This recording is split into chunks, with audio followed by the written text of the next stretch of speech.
Have you ever wondered why the gap between the super rich and the rest of us seems practically impossible to close? Welcome to the sobering reality mapped out by historian Walter Scheidel in his groundbreaking book, The Great Leveler. We are going to explore a mind blowing idea today. For thousands of years, civilized stability has reliably functioned as a frictionless engine for extreme inequality. Think about a towering mountain of wealth. Under normal conditions of peace and stability, that mountain just keeps growing.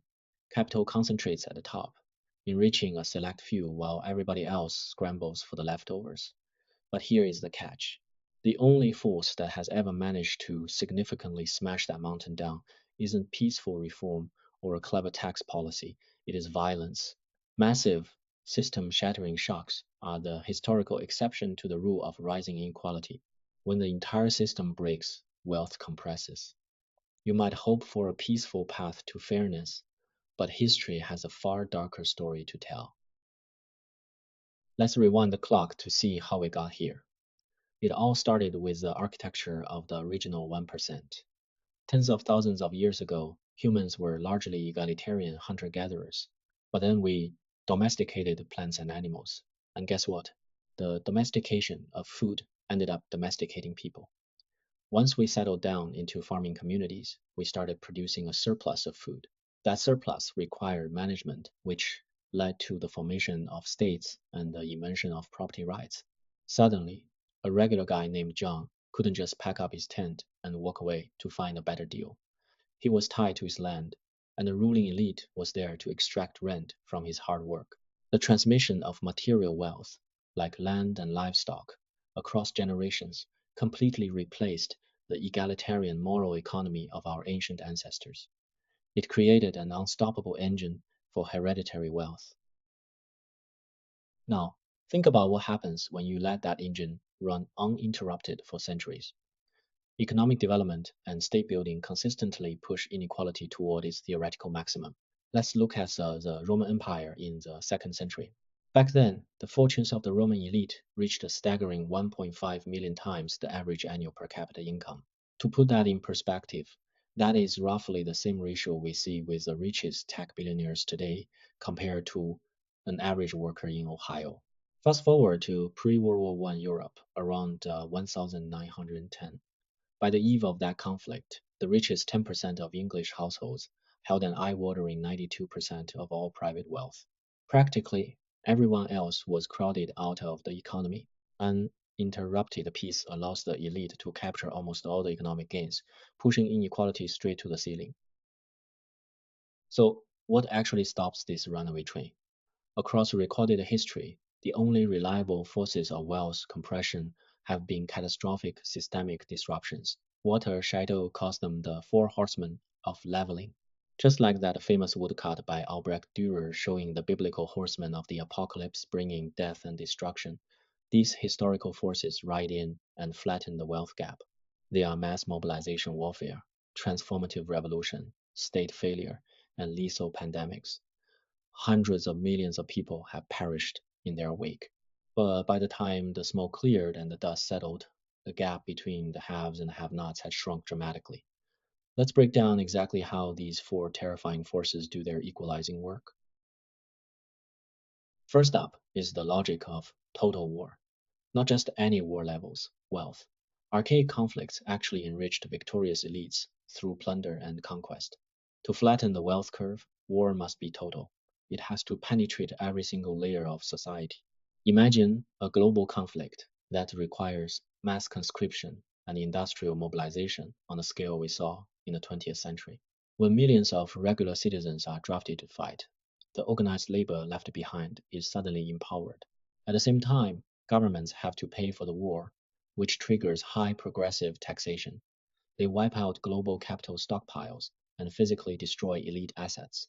You cannot hide your wealth when the tax ledger is aggressively rewritten to fund the fight for national survival.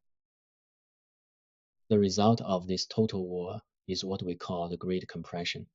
The two world wars wiped out capital stockpiles across the globe and birthed the modern welfare state. Just look at the top 1% income share in places like the USA, France, and Japan between 1914 and 1945. It plunged to unprecedented lows. Why? Because average top income tax rates shot vertically upward, directly correlating with the collapse of elite wealth. During the global conflicts and the Great Depression, the rich were heavily taxed to fund the war machine. After the wars ended, post-war stabilization and the expansion of public institutions kept those income shares relatively flat for decades. It was a violent shock that fundamentally reset the economic scales for an entire generation. Our second horseman is Transformative Revolution, aiming for the ideological eradication of the elite. We are not talking about a polite change in government at the ballot box. Revolution only effectively levels wealth when it is accompanied by extreme violence and the total structural dismantling of the prior economic order. Think about the 20th century communist regimes. They started with an ideological catalyst, followed quickly by extreme coercive force. They expropriated land and assets, enforced collectivization, suppressed markets, and completely eliminated private capital. Less bloody ruptures, like the French Revolution, certainly leveled wealth, but on a correspondingly smaller and shorter lived scale compared to the total eradication seen in later communist takeovers. You essentially have to destroy the system to flatten the wealth. The third horseman is state failure, or the collapse of the extraction engine. Remember how agriculture and sedentism built the state infrastructure that allowed elites to extract rent in the first place? Well, what happens when that state infrastructure completely fails? When property rights vanish and trade networks collapse, society breaks down. When the state unravels, absolutely everyone suffers. But here's the brutal truth. The rich have infinitely more to lose. A subsistence farmer loses a crop, but an elite landlord loses his entire empire of rent extraction. The collapse of the system compresses the wealth gap by violently dragging the top all the way down to the bottom. It wipes the slate clean by leaving the elite with nothing. Our final horseman brings us to microbes and markets. Lethal pandemics act as massive biological shocks. When a plague wipes out a huge portion of the population, it instantly alters the ratio of land to labor. Suddenly, there are very few people left to work the fields or staff the shops. This severe labor scarcity gives everyday workers incredible bargaining power. The market price for peasant labor shoots up, meaning real wages rise. Conversely, because there are so few people available to rent land, the value of elite assets plummets, and land rents fall. A microscopic bacteria mechanically devalues the wealth of the elite while putting more money and power into the hands of the surviving workers. The most famous example of this is the Black Death economic rebalancing in the 14th century. As the thinker Thomas Malthus later theorized, disease acts as a positive check on population growth. The 14th century plague doubled the real wages of laborers. Look at the data. Real wages for unskilled urban workers in Europe skyrocketed right after the Black Death shock around 1347. Meanwhile, elite wealth suffered a massive drop in regional concentration. Gini coefficients in Italian cities like Piedmont and Florence crashed immediately following the plague. The workers who survived suddenly had their pick of jobs, they ate better, and landlords struggled just to keep up appearances. So, why can't we just pass some progressive laws and fix this without all the death and the destruction? Why peaceful leveling fails is a tough pill to swallow. Across history, land reform, macroeconomic crisis, democracy, and gradual education reforms simply lack the penetrative force to destroy entrenched capital without accompanying violence. If you try peaceful land reform, elites find loopholes. If a macroeconomic crisis hits, the market eventually rebounds. Even democracy faces strict fiscal constraints. Look at the 2008 Great Recession. Its negative effect on the top income shares was fully undone within exactly 4 years. Peaceful, gradual reforms have never achieved results even remotely comparable to the bloody work of the Four Horsemen. As we moved into the late 20th century, we saw the retreat of the horsemen. As the violent shocks of the mid 20th century faded into history, the natural disequalizing pressures of civilization reasserted themselves. Look at the timeline from 1945 to the present. For decades, the Soviet threat, high top marginal tax rates, and strong union density kept inequality in check. But as the Cold War ended and those violent pressures disappeared, union density plummeted and top tax rates dropped. Without those checks, wealth concentration began a steep climb starting in the 1980s and has skyrocketed up to the present day. The rich simply returned to doing what the system was designed to let them do. We are currently living through inequality redux. In the absence of total war or revolution, the modern world has created a frictionless engine for elite wealth accumulation.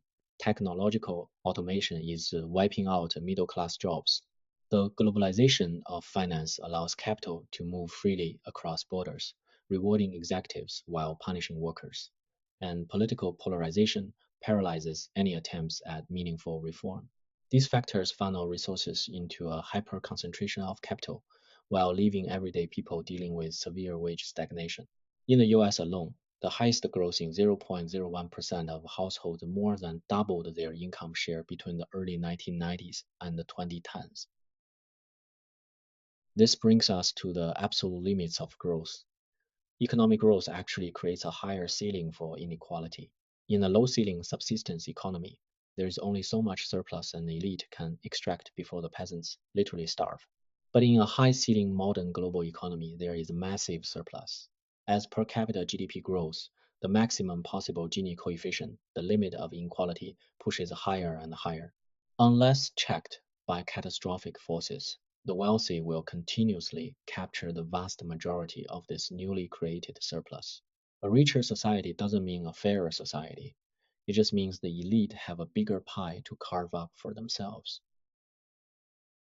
We are left with the heartbreaking paradox of peace. We desire both peace and equality, but history shows they are mutually exclusive. The machinery of peace, economic growth, global trade, and architectural stability reliably funnels wealth to the top, driving inequality ever higher. The machinery of violence, total war, plague, and systemic collapse violently forces the gap closed. There is no repertoire of benign means that has ever achieved results remotely comparable to the Four Horsemen. The great challenge of the 21st century is to find a way to defy the historical gravity of the Great Leveler without inviting the horsemen back in. Thank you for your time, and see you next time.